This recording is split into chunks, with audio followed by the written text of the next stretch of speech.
Sarge 1911 here today, and welcome to the Hideout. Today we're going to talk about something big, something real big. Desert Eagle. Booyah!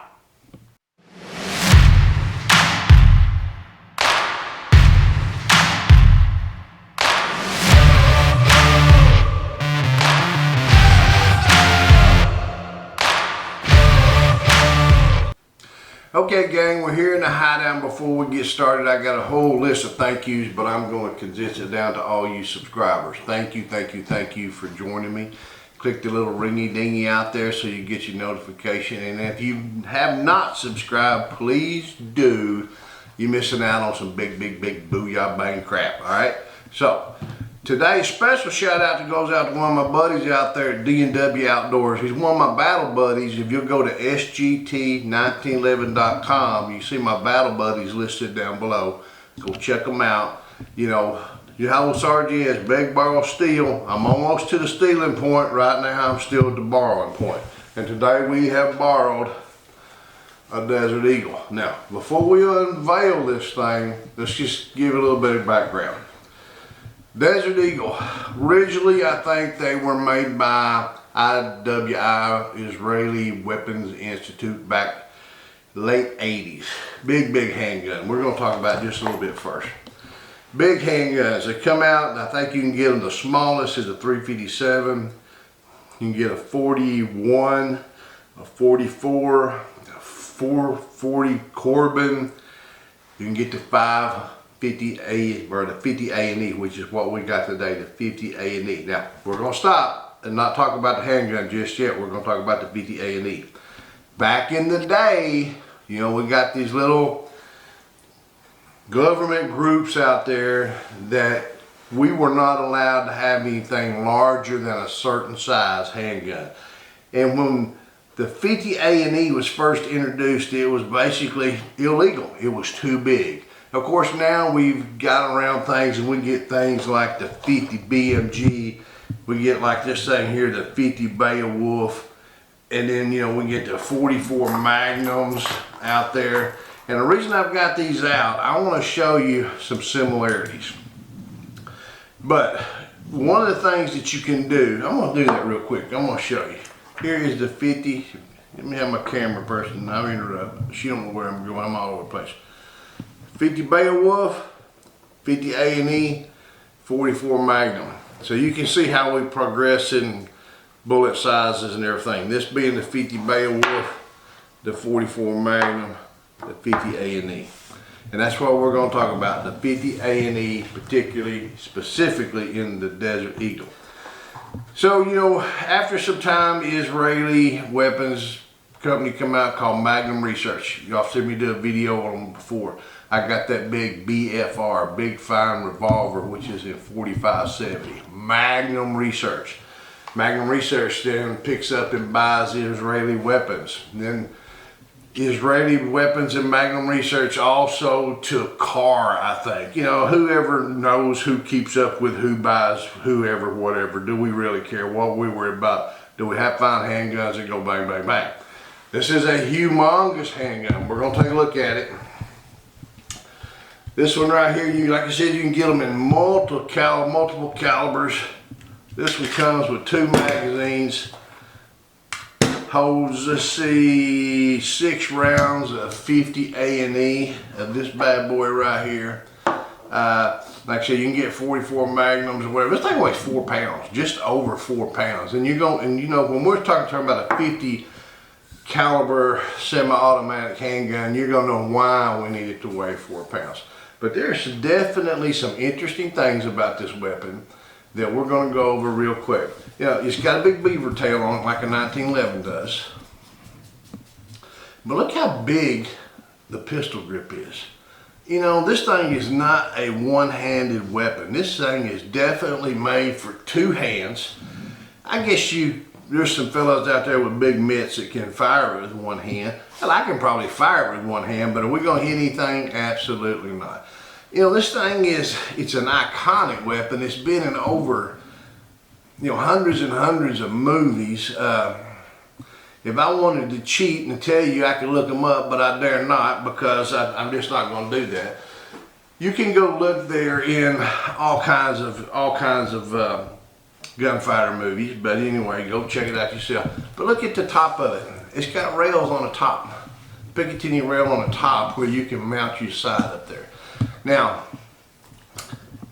I would think you're going to have a hell of a sight up there because the recoil on this thing could potentially be a problem. I don't know that because I've not fired it, and I'm thinking that the recoil is not going to be as bad as you think just simply because the thing weighs so much. So I don't think it's anything to be afraid of, but it could be that you're going to have to go drop a chunk of change on something to mount up there that's going to stay together or at least stay zero. That could be a potential problem.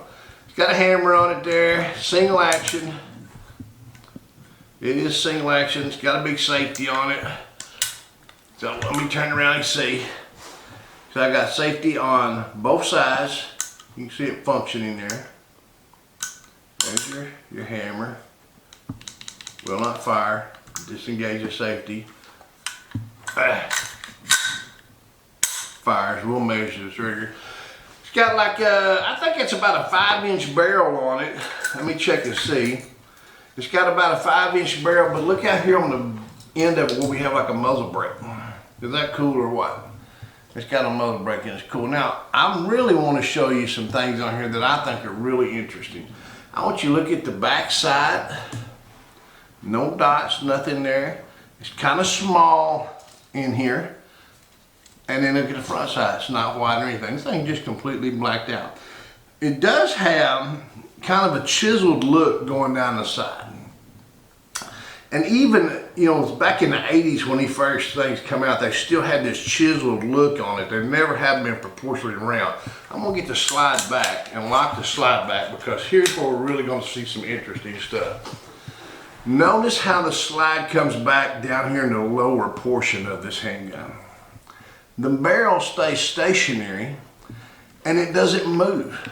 It's just there. The slide slides down below the barrel, the axis of the barrel like this, which is kind of cool. I think, you know, I don't know how that's going to work. I think that it's, you know, again, your recoil is going to be a little lower, closer to the web of your hand here than normal, but really take a look inside. I want you to look right here. This looks just like an AR-15 bolt face.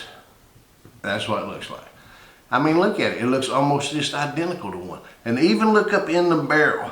You can see where the locking lugs go up in the barrel. So this thing is a unique monster from back, you know, back when they've been built. They've been, you know, out there for years and years and years. This one being black, you can get this thing in a couple of different tiger stripe colors. You can get it in all kinds of colors. You can actually come with a little thing here where if you want to build your own, you can go to their website and kind of build your own colors and see what you want to do with it and everything. You know, it is single, probably like single double, but oh, it bites. Let's take a trigger gauge and pull the trigger on. The trigger doesn't feel bad at all for something so heavy. You think this thing would weigh, the trigger would weigh 25 pounds, and I bet you that that is not going to be the case. Let me try to get it straight. 5 pounds. Try that again. I think, you know, that's a little bit heavy. Yeah, still just over 5 pounds. And I don't think that's bad on a handgun this big because you've got so much weight in your hand that it's deceiving on how big the trigger, how hard the trigger pull is. It seems to be really light. Reset's real short. I mean, it's interesting. It's a big bitch. Excuse me. But we're going to go check it out and see how she does. I don't know, man. It's going to be badass to shoot. I'm going to enjoy it and be like making a Terminator look like a wimp. I'm ready to go check it out, see if it'll go bang, bang, bang. Let's go. Okay, we're outside the hideout with the Desert Eagle and 50 A&E. You know, it's big. It's big, and I think that's the thing about this thing. It is different. I'm going to give you once again a real quick look over on the insides where it looks like it's got an AR-15 bolt in it. You know, the barrel did not move. The slide's lower. It's different. But the biggest thing is it's 50 A&E. You know, I don't think I can do it a real justice into reviewing it. I can tell you what I think about it. You know, it's not a sexy thing. It's not meant to be a sexy thing. It's meant to be one big ass pistol, and that's exactly what it is. It is one big ass pistol. Anyway, I got 2 magazines here. We're gonna go ahead and see if we can't shoot them. I don't want to shoot all my buddy's stuff up because it is expensive. I don't even know if he can replace it. I'm grateful that he was generous enough to let me borrow it, and that's what I'm gonna do. Let's see if this big boy go home. Oh man, it's a handgun. Here we go. Yeah, man, that's got some recoil.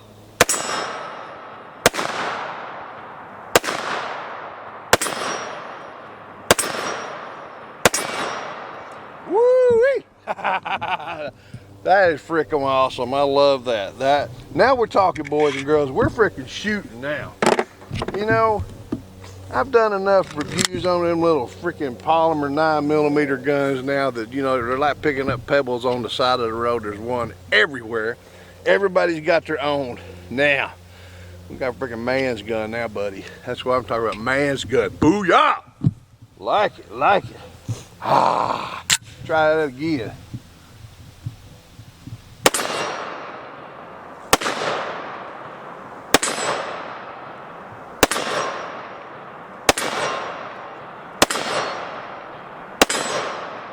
Oh, man, I'm in love. God, that is freaking fine. Boys, let me tell you something. If you have not had the opportunity to shoot one, freaking borrow one. I'm not gonna say steal one, but I don't care how you get it. You got a handful of handgun right here. You know you've got a handful of handgun. Like I said, this is not plastic polymer shooting peas. We're shooting a real freaking McCoy right here. Man, I can't say enough good things about it. I will say this, my buddy down there at D&W Outdoors, my battle buddies, go check them out. I really do appreciate it. I had a hell of a lot of fun shooting it. It's a fine handgun. You're a lucky man. Until we get to shoot again, shoot safe, shoot straight. Okay, I want to say again, I appreciate my buddy over there at D&W, my battle buddy, for helping me out and letting me borrow his Desert Eagle. As you can tell, it's getting kind of late. It's getting kind of dark. I'm getting kind of cool. You know, I'm not the kind of guy who's going to drink your last beer or smoke your last cigarette, but I am the kind of guy who's going to shoot your last box of ammo. What do you think about that? And we're going to do it right now. Let's see, we're way out there. Here we go.